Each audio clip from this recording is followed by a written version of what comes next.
Disney's A Bug's Life. Flick the Inventor.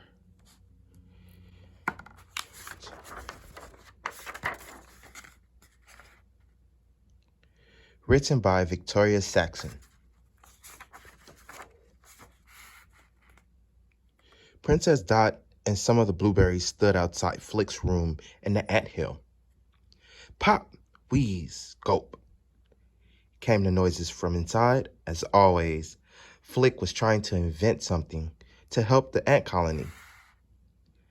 Maybe we should ask him if he needs help, Dot suggested.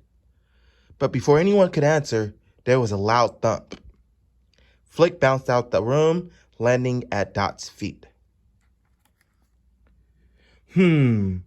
Flick muttered as he stood up and brushed himself off. The flinging mechanism must be too tight.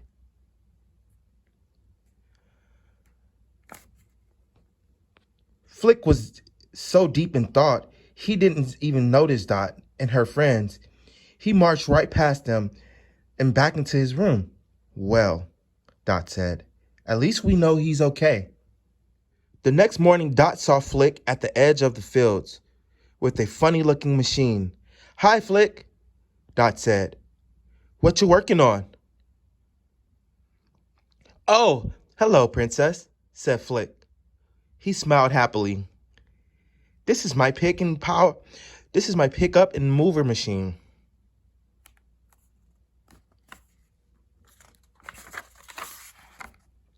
How does it work? Asked Dot. Here, let me show you. Flick said as he helped Dot up onto a rock. Then he started his machine. Soon an arm on the machine reached out and grabbed Dot. That tickles, she said, giggling subtly. Dot felt herself being lifted into the air.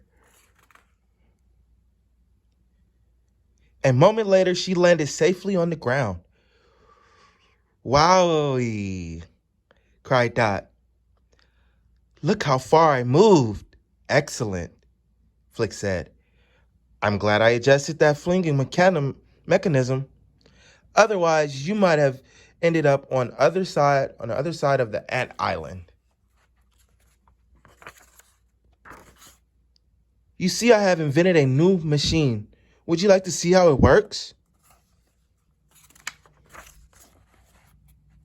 Thorny was angry.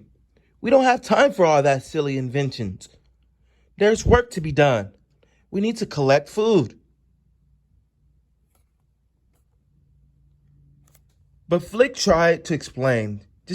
Just go to work like the other ants, Thorny called as he stumped away. Flick hung his head. Don't worry, Flick, Dot said. You'll figure out some way to use your invention. I just know it. Yeah, it must be a good for something. But what? Flick said to Dot as he walked out to the fields to work. Later that night, Flick sat in his room trying to think of a useful invention. Suddenly, he got an idea. He worked deep into the night. Early the next morning, Dot found Flick outside looking intently at a large stalk. Flick, she said, he's better get out in the fields with the other ants. Thorny's been looking for you.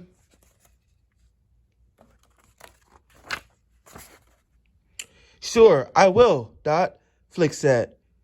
But wouldn't you like to see my latest invention first?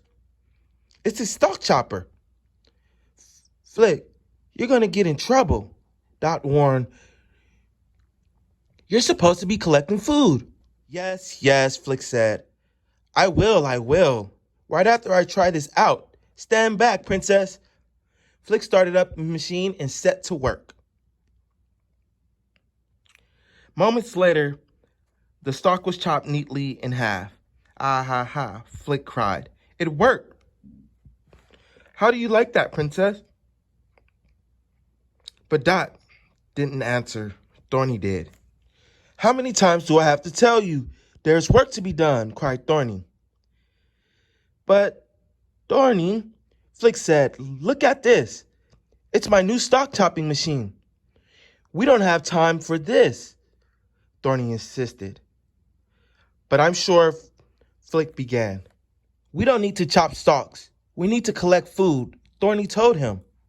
Flick's antenna dropped as he walked out to the fields to join the other worker ants. That's all Thorny thinks about, harvesting food. Flick mumbled and to himself. Then Flick stopped short. That's what we need, he cried. A harvester. A machine to collect food? Flick turned around and raced back to his room. He looked at his pick up and mover machine. Then he looked at his stalk chopping machine. What would happen if I combined them? Flick thought out loud. I guess there's only one way to find out. The following morning, with his new invention strapped to his back, Flick headed towards the fields. He smiled as he watched two ant children run past him, playing tag. Then he waved to some workers. Ants collected food.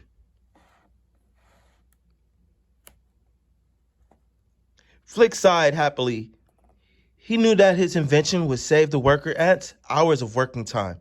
In fact, Flick thought he might become something of a hero. Flick tried to get Thorny's attention, but Thorny was too busy talking to the Princess Atta, and Princess Dot was nowhere to be found. Flick, one of the workers' ants called out, "What crazy thing did you invent this time?" Ha ha ha. The other ants laughed too. That Flick, one said. He's always thinking up useless stuff. But Flick didn't mind the other ants teasing. He was busy starting up his machine. Then he cut down a stalk. Moments later, the flinging mechanism launched dozens of pieces of grain into a basket. Flick's machine worked. Hey, cried one worker ant. That's your pickup and mover machine. That's right, Flick said proudly. And it's connected to your stalk chopping machine, said another ant. Uh-huh, Flick replied. Wow, shouted the worker ants. Yep, I put them together and made a harvester. Flick explained now, one ant can collect as much food as a whole bunch of ants put together. Hooray, cried the other ants. Three cheers for Flick. Flick grinned. He had done it. He had finally created a really useful machine. Dear Blueberry Journal, boy, the worker ants sure do work hard. Just a few of them collect enough food for the entire ant colony to survive winter. Sometimes the seeds are already on the ground and the workers pick them up and carry them away in their mouths. Other times, they have to cut the seeds off the grasses and weeds before they can take them. Now that we have Flick's harvester, everyone can gather seeds faster and more easily. Then all the worker ants have to do is carry them inside the nest to keep them dry. Hooray! More time to play. Till next time. Dot. That is the end.